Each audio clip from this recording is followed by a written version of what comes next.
Chapter 1. The Shattering of Peaceful Life. Opening hook. When the door of marriage closed, I thought I had escaped the nightmare.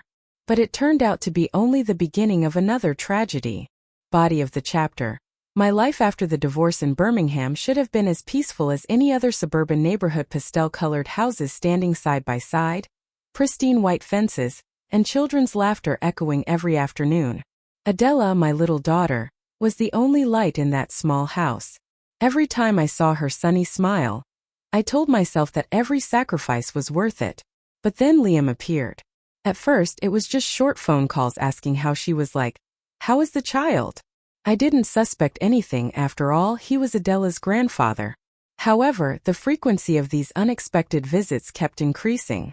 From once a week, then 3 times, to eventually almost every day, with the excuse of wanting to see his granddaughter. "Grandpa brought you this gift," Liam said one afternoon, placing a box containing an expensive remote-controlled robot on the table. Adela squealed with delight, but I felt a lump in my throat. The gifts gradually became invisible chains binding us to him. One evening, while cleaning up the kitchen, I caught Liam leaning against the doorframe, his eyes intently observing me in a strange way. "Lonely, aren't you, Acacia?" His deep voice rang out. I nearly dropped the dishcloth in my hand. It felt like something was off, but I couldn't quite put my finger on what exactly was wrong. He began showing up uninvited at various occasions: Adela's school events, weekend grocery trips, even during piano lessons. Each time Liam would bring a new gift, a compliment about how I was raising my daughter, and that look, the look that made me want to avoid his gaze. Why is he suddenly so interested in us? This question haunted me every night. After nearly 2 years of living independently, rebuilding my life from the wreckage of my previous marriage, I couldn't understand Liam's true motives. It felt like a storm was silently forming, and I was standing in its eye, not knowing when it would hit. Cliffhanger. Ending the chapter. That night, when I discovered Liam standing outside the living room window at 11 p.m., I realized I could no longer consider these actions harmless. Chapter 2. The Early Signs. Opening hook. When the small actions began to feel suspicious, I realized I was no longer standing on solid ground. Body of the chapter. The calls from Liam became more frequent. At first, they were just short messages like, "Is Adela asleep?" But gradually they turned into long-winded essays about how he thought I should live my life. One night, I woke up startled by the sound of my phone ringing at midnight. It was a 500-word message about how your life needs more than this. I sat hugging my knees on the bed, feeling as though someone was creeping into the most private corners of my life. Then one evening, while I was cooking dinner for Adela, Liam suddenly appeared at the kitchen door. "You look busy," he said with a soft chuckle, stepping closer. Before I could react, he reached behind me and pulled me into a hug. My whole body trembled. I immediately pushed him away, my voice sharp. "Don't do that again." But Liam just smiled, his eyes challenging. "Don't be so tense, it was just a hug." I told this story to Adelaide, my best friend, during a coffee meeting the next day. "Something's not right here," she said, slamming her cup down on the table. "He's not the type to be kind without an agenda. He wants something from you." I stayed silent, but Adelaide's words lingered in my mind for the rest of the week. On another afternoon, Liam dropped by and deliberately left an envelope on the table. When I opened it, I found a check worth $5,000, along with a handwritten note. "For my granddaughter's future." My hands shook. This wasn't ordinary generosity. It was another binding thread, a way for him to intrude deeper into our lives. The peaceful life I had built now felt like an inkwash painting splashed with water. Every line blurred, distorted. Each step Liam took felt like a carefully placed chess move, making me feel trapped in a spider's web I couldn't escape. Cliffhanger. Ending the chapter. When I discovered Liam had rented an apartment just 2 blocks away from my house, I knew this was no longer simple concern. He was chasing something.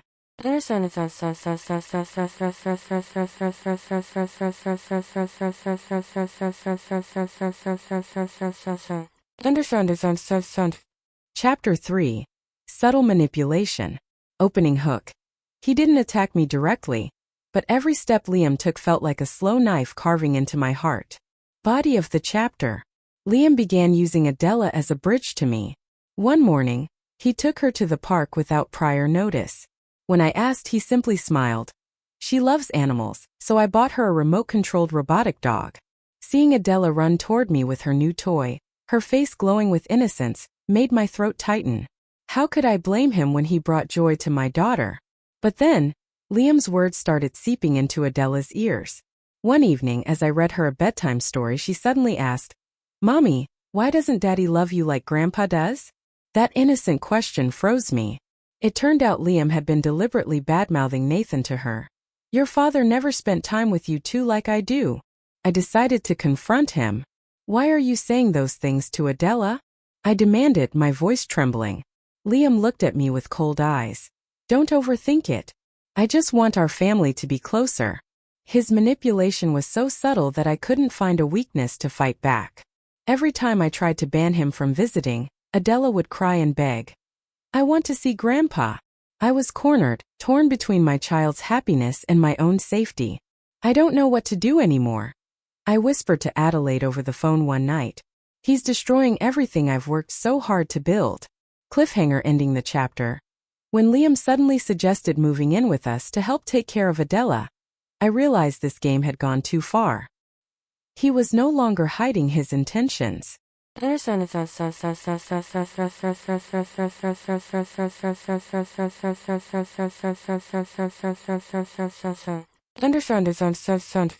Chapter 4. The Breaking Point. Opening hook. That night, when everything seemed beyond control, I realized I had no choice but to fight back. Body of the chapter. Late one night, as I was getting ready for bed, the doorbell rang. Through the security camera screen, I saw Liam standing there, swaying unsteadily. He was drunk. I didn't want to open the door, but then I heard him pounding harder, his hoarse voice slurring. "Acacia, you can't keep avoiding me forever." Reluctantly, I opened the door but kept my distance. Liam stumbled in, reeking of alcohol. "Don't you understand?" he muttered, stepping closer. "We're meant to be together." My heart stopped. "Get out!" I screamed, but Liam didn't stop. He tried to touch me, his bloodshot eyes filled with obsession.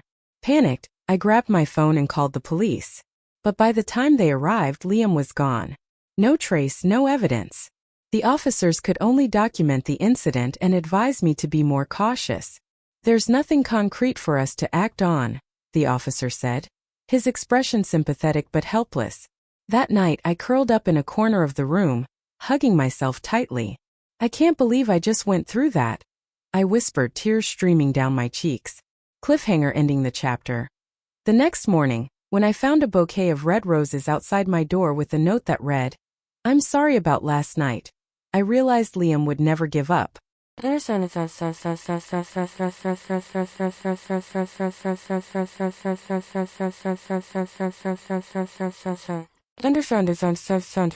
Chapter 5. The Psychological Battle.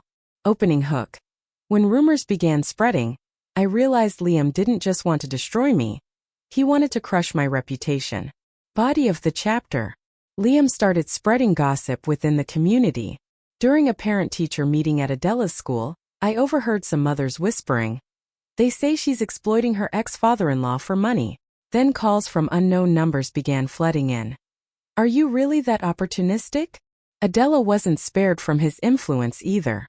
One evening while I was cooking, she suddenly asked, "Mommy, why does Grandpa say you don't love me?" I froze, unsure how to respond. I decided to take action.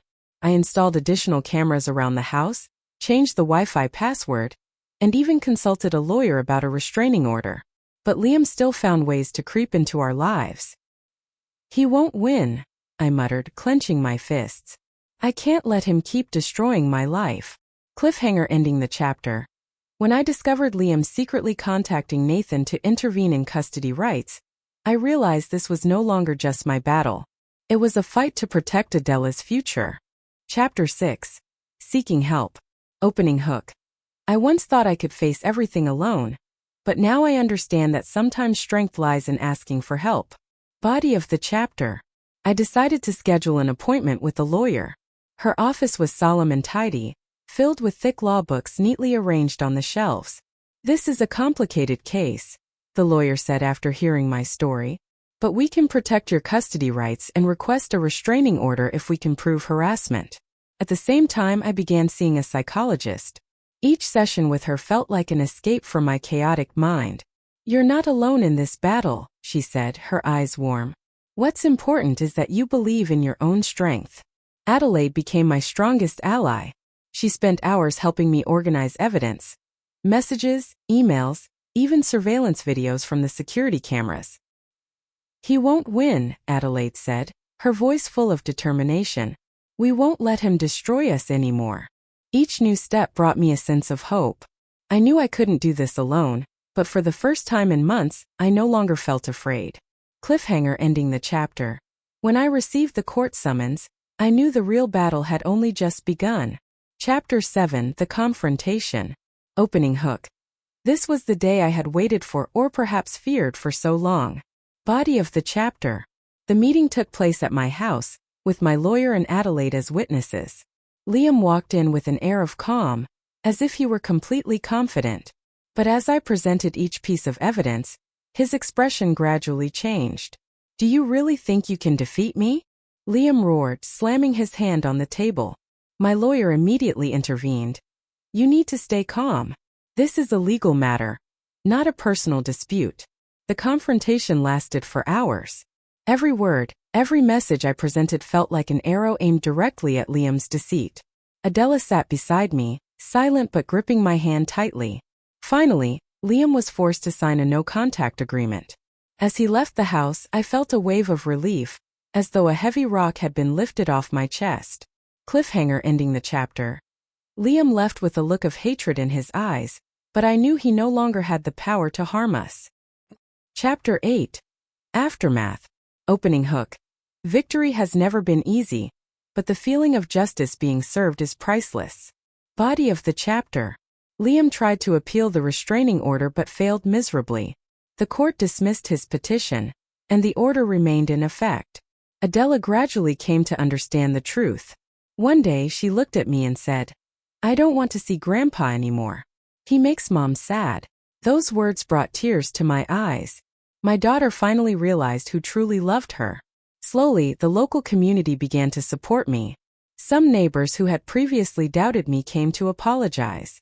We were wrong to believe the rumors, they said. Our lives were slowly returning to normal. Every morning when I woke up, I felt like I could breathe again.